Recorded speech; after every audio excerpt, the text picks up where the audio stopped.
Perkembangan desa wisata di Nusantara menunjukkan potensi luar biasa untuk menarik pengunjung dan memasarkan kerajinan tangan. Namun untuk bisa berkembang lebih pesat, desa-desa ini perlu melek teknologi, terutama dalam digital marketing.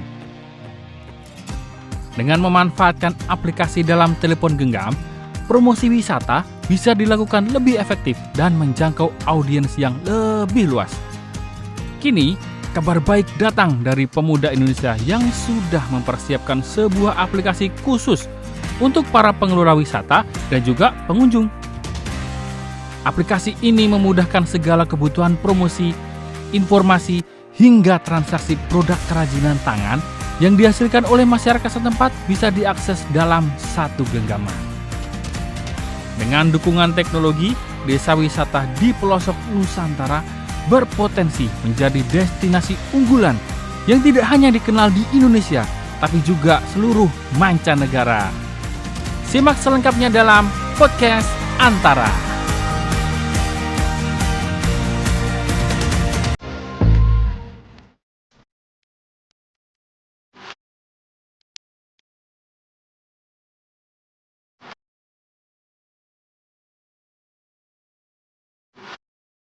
Halo Sobat Antara, kembali lagi dalam program Podcast Antara Close Up yang penuh dengan inovasi dan inovatif dari anak-anak muda Indonesia. Nah, tamu kita kali ini adalah salah satunya, dia memiliki inovasi dalam hal teknologi seperti startup yang ada di film-film inovasi itulah. Nah, bedanya adalah kali ini inovasinya berkaitan antara teknologi dan juga desa wisata. Dan sudah hadir di sini di gedung kita, Pasar Baru Antara, yaitu Mas Reza Permadi, COO Aturin, adalah penerima apresiasi bidang teknologi di Satu Indonesia Award 2023. Benar Mas Reza? Betul sekali. Nah, Mas Reza tadi kan sudah saya sebutkan beberapa clue-cluenya yang akan kita bahas kali ini. Sebenarnya bagaimana sih Mas konsepnya Aturin ini, aplikasi seperti apa startupnya? Boleh diceritain?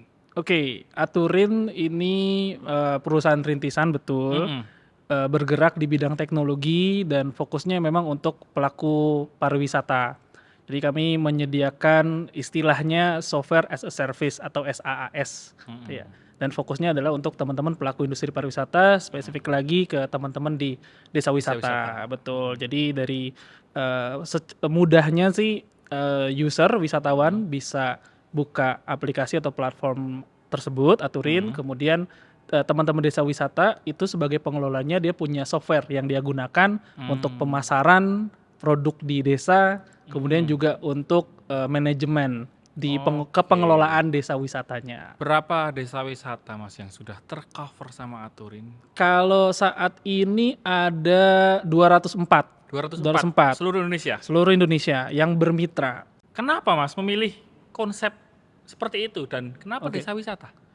Saya kebetulan sekolahnya itu tentang sustainable tourism. Oke. Kemudian setelah lulus sebenarnya karena sering jalan-jalan ya Mas Afut ya. Terus utamanya ke desa-desa wisata. Kita kalau berpariwisata pasti datengin ke rural, area rural lah ya. Betah tinggal di desa, bukan untuk cari gadis desa ya. Wah, tapi memang karena pemandangannya bagus, budayanya oke. Jadi sering betah tinggal di desa. Terus banyak kenal teman-teman di desa wisata, entah itu di Bali, di Aceh, kemudian di Papua.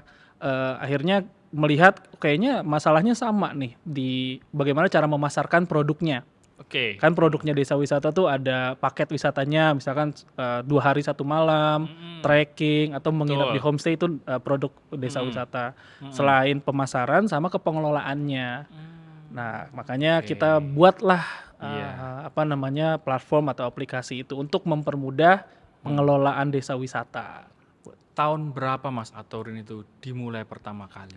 2019, sebelum COVID. Sebelum COVID. Betul. Tapi menariknya pas COVID kita bisa bertahan. Salah satu yang bisa bukan memanfaatkan disease-nya, tapi memanfaatkan momentumnya ya ketika ini inovasi yang bisa diambil berarti teknologi untuk apa yang dimanfaatkan waktu itu Mas? Mulainya seperti apa? Mulainya jadi kalau kita kan selalu bilang ke teman-teman pengelola ataupun wisatawan, teknologi ini untuk mendekatkan yang jauh, bukan sebaliknya menjauhkan yang Oke, dekat. iya. Apalagi saat COVID semua pakai online meeting platform gitu kan ya. Terus kita coba ajak teman-teman desa wisata supaya berinovasi.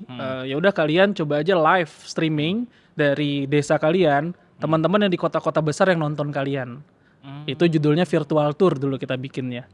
Oke, berarti ada tim agent-agent yang setiap desa itu untuk membuat virtualnya itu atau seperti apa? Mas? Kita kerjasama atau kolaborasi dengan masyarakat. Mm-mm. Jadi di desa wisata punya satu organisasi namanya Oke. Kelompok Sadar Wisata atau Iya. Pokdarwis. Lokal championnya lah. Jadi kita kerjasama dengan mereka, kita ajarkan gimana cara ngambil gambar, kemudian gimana cara melakukan interpretasi, ngomong di depan kamera. Dulu saat 2020-2021 kita lakukan seperti itu untuk dengan teman-teman desa wisata. Jadi kalau bisa digambarkan nih Mas Reza, secara teknis sebenarnya Atur ini seperti apa? Aplikasi kita download di handphone, Betul? kemudian katakanlah di Play Store mungkin ya, atau di Iya, di platform apapun, App Store dan iOS, Play Store. Apa yang dilakukan orang? Login, sign up, Betul? terus apa yang ditawarkan di situ berandanya? Kalau untuk user, pengguna, Pengguna. itu biasanya seperti marketplace atau Oke, e-commerce. oke. Mereka bisa beli paket wisata, mereka bisa pesen homestay atau booking homestay. Jadi kalau ada yang bosen tinggal di hotel, tinggallah di rumah masyarakat. Nah, lewat homestay. Nah, kita ada.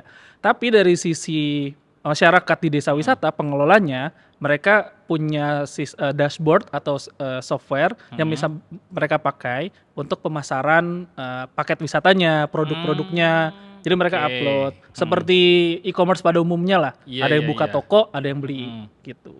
Dan itu sudah terangkum dalam satu istilahnya klik dalam tautan tertentu. Misalnya nih saya mau ke Jawa Tengah misalnya, Wih. ada desa wisata apa ya di sana? Betul. Terus seperti itu dan Betul. sudah ada paket tiketnya dan sebagainya. Kalau tiket transportasi sih tidak. Belum. Jadi Oke. memang fokusnya hanya karena teman-teman di desa kan yang buka toko. Mm-mm. Jadi teman-teman di desa itu buka toko sendiri, mereka jual secara mandiri, kita mensupervisi dan kita mengkurasi kira-kira desa mana nih yang bisa untuk diperjualbelikan di marketplace. Makanya jumlah Oke. partner atau mitra desa di platform Aturin sih nggak terlalu banyak Mm-mm. gitu karena kita mengkurasi gitu. Jumlahnya tadi 204, sedangkan jumlah desa wisata di Indonesia tahun ini menurut Meningkat. data 6 ribuan. Wow. Itu sebenarnya tugas saya kuliah, Mas Afud. Tugas kuliah. Tugas kuliah. Wow. Tugas kuliah dulu tentang pariwisata berkelanjutan. Saya belajar bagaimana untuk mengembangkan pariwisata yang berkelanjutan di Indonesia, tidak pariwisata yang mass lah ya, Yang mass tourism, sustainable yang program sustainable, berarti ya? betul. Salah satunya adalah dengan menggunakan teknologi. Oke. Nah, akhirnya saya kepikir, ini kan banyak tempat-tempat wisata yang membeludak kalau wisatawan Iya. datang. Kenapa? Harusnya dibatasi. Oke. Harusnya dibatasi. Dibatasin tuh kuantitas orangnya. Betul, Turisnya ya? kuantitas orangnya Oke. supaya jadi tempat yang berkualitas. Oke. Ya kan? Oke. Jadi kalau misalkan kita lihat sebenarnya di Indonesia juga banyak sih. Saya nggak pengen mengatakan di luar Indonesia, tapi memang praktiknya sudah dilakukan di negara-negara di Eropa, di Australia, di Indonesia juga ada beberapa lokasi yang sudah menerapkan visitor management system itu. Lalu seberapa jauh pembatasan quantity turis ini bisa mempertahankan sustainable tourism-nya ini? Biasanya kita hitung, misalkan di desa wisata Ngelanggeran di Gunung Kidul, Kidul, di Jogja. Kampung Pitu itu. Betul sekali. Saya pernah ke situ. Oh, mantap kalau gitu. Untung saya tahu. Nah, itu kan kita hitung luas areanya. Misalkan dihitung luas areanya kira-kira berapa hektar. Kemudian berapa supaya orang tidak terlalu membludak, berapa sih jumlah orang yang biasa bisa untuk datang ke sana. Oke. Itu supaya nggak membludak. Atau di desa-desa lainnya sebenarnya kita terapin seperti itu juga. Jadi mereka punya pemahaman, dalam waktu sehari yang boleh datang ke desa kami hanya sekian orang saja. Ternyata memang sustainable itu harus dipertahankan juga ya, walaupun tempat wisata ya kan kadang orang taunya lingkungan dan sebagainya. Ternyata quantity orang yang hadir, misalnya kita contoh di Ngelanggeran Kampung Pitu kan sebenarnya nggak terlalu luas ya Mas. Kalau tempatnya kan ya yang bikin wisata kan karena cerita dan sejarahnya. Karena hanya 7 keluarga kan di sana kan. Dan ternyata memang benar sih kalau di situ terlalu banyak dikunjungi orang, bisa jadi sustainable-nya ini nggak ada ke depannya ya. Bahkan Kampung Pitunya hanya boleh 7 Mas. Kalau dia 8 akan berdampak. betul. Ya kan, itu salah satu sustainability juga yang dibangun sama masyarakat, Mm-mm. supaya nggak ada dampak sampah, lingkungan dan lain sebagainya. Juga visitor management systemnya ini mengajarkan kepada teman-teman desa wisata supaya paperless. Kalau Mas Afud misalkan datang ke pantai atau kayak terjun beli tiket, Ya, bayar sekian rupiah, sobek, buang. buang. Hmm. Syukur-syukur buangnya pada tempatnya. Ya, kertasnya aja udah berapa pohon ketebang kan itu? Betul. Nah, seperti kita berlakukan e-tiket gitu. Jadi oke. untuk paperless Oke. gitu. Oh. Jadi semudah itu sih sebenarnya. Sempat ada resistensi nggak atas kita nggak tahu nih, desa wisata kan macam-macam ya. Iya. Dan kadang transfer knowledge of teknologi itu kepada masyarakat tanggapannya juga macam-macam reaksinya ini. Ada resisten seperti itu nggak, Mas? Ada, karena masih banyak yang mengkhawatirkan teknologi ini bisa menggantikan manusia. Oke. Tapi kan ya nggak secanggih-canggih itu juga banget sih, gitu Iya, kan. oke. Cuman resistennya di situ. Mereka masih khawatir kalau dengan ada teknologi ini akan menggantikan manusia. Tapi yang lebih parah lagi sebenarnya adalah kalau pakai teknologi semua akan transparan. Nah, oknum-oknum di tempat wisata ini yang akan tersisihkan. Kan bisa jadi ada beberapa lah ya untuk oknum-oknum. Misalkan sehari dia dapat sekian juta.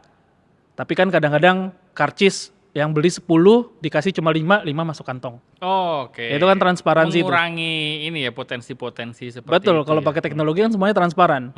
Yang masuk 10, yang bayar 10 ya kehitungnya 10. Iya, oke. Gitu, apalagi di desa wisata, dia kan kerjasamanya dengan badan usaha milik desa atau Betul. BUMDes namanya kan. BUMDes. Otomatis laporannya BUMDes jadinya lebih transparan. Iya. Tapi kadang-kadang resisten karena nggak mau. Oh, kalau misalkan transparan nanti nggak bisa. Susah dong ya, Itu kita nggak dapat oknum lebih lah, gitu ada ya. oknum-oknum Ya, dan oknum, masih oke. ada seperti itu. Dan tentu saja dari sebelumnya 100 desa sampai akhirnya 204 204 ya. betul. Bagaimana cara menggaetnya? Apakah ada tim marketing sendiri yang terjun ke desa-desa atau memang dirancang seperti apa nih, Mas Reza? Kolaborasi sih, Mas Afud, kolaborasi Dengan dengan banyak kementerian lembaga. Oke, Mas Reza udah pernah ke 204 semua desa itu? Belum semua, Saya Mas. pikir ninjau langsung. Belum semua. Nah, ini kita menuju ke pertanyaan selanjutnya. Ini saya penasaran karena base-nya ini pasti bisnis kan, Mas? Betul. How to make money? Bagaimana cara mendapatkan Oke. aplikasi ini mendapatkan keuntungan dan tentu saja mitra juga akan mendapatkan keuntungan. Betul. Win-win solution kan tetap. Kita modelnya kolaborasi dengan pengelola desa wisata. Jadi karena kami jual software, visitor management system tadi itu sebuah software, kita kolaborasikan. Nah, sebenarnya kami ini masuk komunikasi kami yang lebih tepat kepada teman-teman di desa wisata. Karena kan akan ada sekian rupiah yang di-share buat kami untuk operasional, ada sekian rupiah yang di-share untuk desa. Itu dari at least mungkin let's say kita sebut tiket mungkin. Tiket dan paket. Misalkan gini, Mas Afud mau jalan-jalan ke desa di Bugisan di Klaten. Udah pernah ke situ. Pernah ke situ juga? Saya di Klaten asalnya. Oh. Ini harus jadi duta ambasador Klaten nih Mas Afud. Asik. Terus harga paketnya 1 juta rupiah untuk keliling candi apa Mas namanya? Candi Kembar. Candi Kembar. Candi Kembar di sana kan. Nah, 1 juta rupiah. Nah, kami itu ada yang namanya agent fee. Oke. Jadi kami tidak masuk dengan bahasanya, oke, kami masuk tapi kamu kena charge 20% ya. Kalau bahasanya seperti itu, desa pasti resisten. Oh, kena charge. Udah males kan dengan bahasa. Tapi karena kami di pariwisata dan saya belajar pariwisata, bahasanya adalah agent fee. Yang dimana di pariwisata itu adalah hal yang wajar. Jadi kalau misalkan ada travel agent atau tour operator datang ke sebuah destinasi, dia akan ada agent fee-nya. Oke. Jadi akan dikasih, ini buat kamu karena udah bawa turis ke sini. Tapi kalau kita bahasanya, ini 1 juta rupiah, tapi saya kenain charge 20% ya sebagai kesannya kayak motong gitu ya. Motong. Padahal teman-teman di pelaku pariwisata udah lumrah dengan hal seperti itu. Jadi bahasa kami seperti itu. Komunikasi kami lebih baik lah. Kami paham dengan kondisi lapangan. Jadi itu cara kami. Jadi ketika ada, misalkan di Bugisan harganya 1 juta rupiah, beli bayar, Mas Afud bayar 1 juta rupiah, kami ada share sekian persen di situ. Bagi hasil lah. Sistemnya bagi hasil. Ya, saya paham. Bermitra. Bagaimana istilahnya ini bisa disebut bisnis ya. Betul. Lalu bagaimana pengalamannya Mas Reza membangun teknologi bisnis ini? Kan ada berapa timnya di Altur ini dan berapa pengalaman Mas Reza ketika pertama kali membangun teknologi untuk bisnis? Iya, apa namanya? Kami tim kecil. Kalau diaturin kami saat ini hanya 9 orang yang full time Full time semua. Jadi dari tim IT, bisnis, kreatif dan segala macamnya. Tapi kita punya tangan-tangan di lapangan. Anak muda semua? Anak muda semua pasti. Enggak juga sih sebenarnya, ada yang udah senior lah ya, senior tapi sangat aktif untuk di bidang pariwisata. Jadi kita kerjasama dengan dia. Jadi sistemnya seperti itu. Misalkan ada dia di katakanlah di mana ya, di Lombok. Di Lombok dia sudah pakai sistem aturin visitor management system. Lalu kalau dia bisa cari desa-desa lain atau destinasi atau atraksi lain pakai sistem itu, nanti akan ada kerjasama gitu. Jadi kita berdayakan teman-teman. Jadi untuk penghasilan tambahan aja sih, Mas Afud. Karena seneng juga ngeliat teman-teman pelaku wisata atau tour guide terutama ya. Mereka kenalin ya istilahnya apa ya, salesnya sih jadinya. Ini ada visitor management system, mau nggak pakai sistemnya kemitraan kok gitu. Jadi bagi hasil aja dengan sekian. Nah, nanti ada sharing buat mereka gitu. Apa tantangannya Mas Reza ketika memulai teknologi bisnis ini untuk salah satunya pengembangan desa wisata? Tantangannya sebenarnya ke tim sih, Mas Afud. Jadi tim, karena anak muda itu. Iya, membentuk tim itu ternyata nggak semudah yang saya bayangin ya. Gitu. Jadi tantangannya sebenarnya di tim aja. Kan Mas Afud tahu sendiri, ada istilah namanya tech winter. Banyak layoff di mana-mana di industri perusahaan teknologi. Banyak sekali. Jadi itu yang kendala kami utamanya. Jadi supaya bagaimana komitmen, kita bangun komitmen. Rata-rata usia berapa Mas di tim itu? Oh, kalau rata-rata sih ada yang 40, saya sendiri 30-an. 30-an. Di bawah 35, 30 sampai 35. Ada juga yang 20-an lah. Kalau kolaborasi sendiri, Mas Reza, kan kita tahu bahwa desa wisata tentu saja pemerintah lebih memiliki data-datanya ini lebih detail, lebih lengkap. Dan bahkan program-programnya mungkin pemerintah juga tahu. Ada nggak kolaborasi Mas Reza antara Aturin ini dengan pemerintah untuk paling tidak mengembangkan desa ini jadi lebih mandiri lah gitu?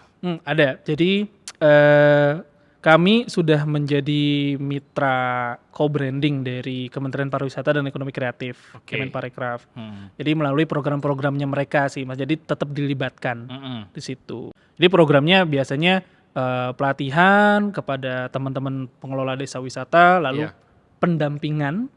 Setelah pendampingan, kalau kami karena ingin ada bisnis yang ada di situ, berjalan di situ, jadi harus produknya onboarding di platform kami.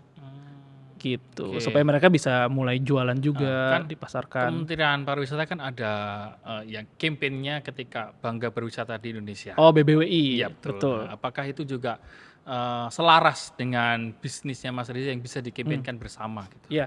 Jadi memang kami fokusnya di inbound. Jadi kami memperkenalkan pariwisata Indonesia, bukan outbound ke luar negeri.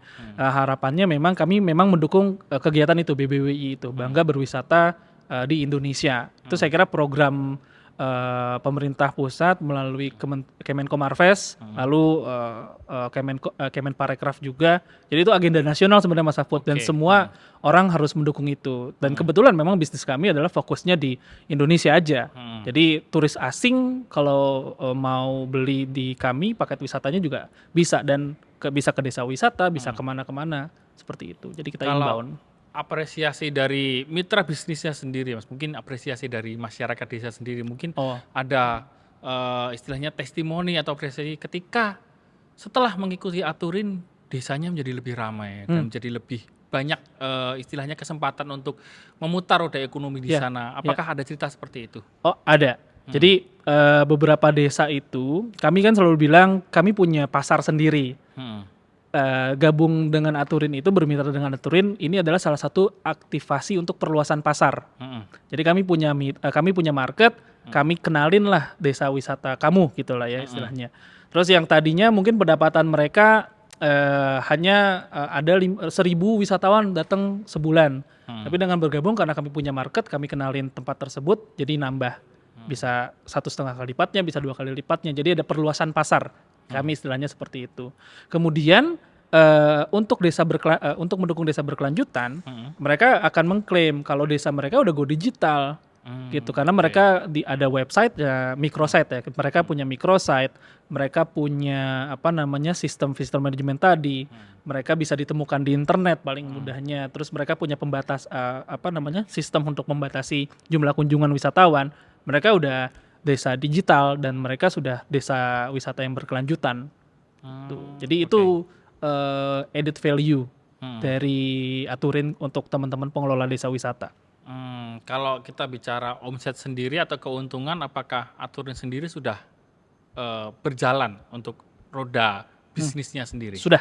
Hmm. Sampai kita makanya tadi saya bilang kami nggak punya angel investor, kami nggak ada investment yang masuk, kami hanya memang dari keuntungan yang kami dapat. Gitu. Jadi ya itu salah satu apa ya hal yang membuat kenapa kami masih tetap bisa sampai sekarang melalui masa pandemi COVID-19. Ini udah tahun kelima kan. Itu dan biasanya kalau istilah orang-orang apalagi di startup tahun kelima tuh tahun yang berat. 5 tahun pertama tahun yang berat. Kami udah jalanin nih tahun Bukan hanya kelimanya. pernikahan ya? Bukan hanya pernikahan juga ya, tapi ternyata kebetulan berat. saya belum nikah, Oh, jadi iya. saya belum tahu Mas Apot. Aduh, jadi ketahuan nih. Tapi ini Mas, ketika Mas Reza kan tadi jadi expert juga bahwa desa wisata tuh layak untuk dikembangkan dengan berbagai cara. Ya. Baik dari sisi promosi, teknis di lokasi pun, dan juga tata letaknya mungkin. Kira-kira menurut Mas Reza, karena sudah banyak melihat desa wisata di Indonesia, apa yang harus dibenahi? Tata kelola destinasi itu yang harus dibenahi karena pengelolanya sering gonta-ganti Mas. Pengelola desanya. BUMDesnya atau pengelola desanya? Bisa Pokdarwisnya tadi, kelompok sadar wisata, Wisatanya. bisa dengan BUMDes. Gitu. Oke. Itu tata kelola apa namanya organisasinya itu memang harus diutamakan terlebih dahulu supaya mereka mau memang untuk mengembangkan pariwisata. Jadi kalau memang sudah dapat orang yang tepat, sudah ajak apalagi desa sudah punya kan ada Perdes ya, peraturan desa yang mendukung pariwisata. Kemudian pemasarannya juga perlu dipikirkan supaya jangan kebanyakan menyiapkan produk, tapi juga harus penting. Makanya memasarkan produk kan harus bermitra dengan banyak pihak. Apalagi sekarang ada e-commerce dan marketplace, jadi harus bermitra dengan mereka. Jadi memang itu yang harus disiapkan untuk teman-teman di desa wisata. Apalagi ini sekarang nambah 6.000, datanya 6.016 desa wisata tahun ini. Oke. 2016. Berarti target terdekat dari Aturin sendiri seperti apa? Di tahun ini kami target mungkin aja bisa di angka 500 sampai 1.750 desa wisata yang bermitra. Tapi kami juga nggak pengen egois karena kami lihatnya pengennya sih lebih berkualitas aja. Karena mengkurasi banyak pihak apalagi desa gitu ya kan akan sulit juga. Betul. Gitu. Jadi kita sih pengen baiknya memang kolaborasi dengan pemerintah ataupun dengan swasta yang memang punya desa binaan. Terima kasih Mas Reza. Tapi saya juga mau apresiasi Mas Afud. Apa nih Mas? Karena udah datang banyak ke desa wisata Indonesia kan tadi Ngelanggeran, Bugisan. Terima kasih kantor saya sudah menugaskan. Di Semoga barangkali bisa nugasin ke banyak desa lagi. Karena salah satu tugas kita kan juga menguak beberapa potensi desa wisata di Indonesia. Terima kasih Mas Reza. Terima kasih juga Mas Afud. Dan demikian Sobat Antara podcast kita, salah satu yang ngobrol dengan Mas Reza, COO dari Aturin yang ternyata hobinya keliling Nusantara dan sangat bisa memberi berkah bagi Indonesia. Nantikan juga podcast lainnya di antaranews.com dan juga di YouTube Antara TV Indonesia dan Spotify Podcast Antara. Nantikan episode selanjutnya. Dadah.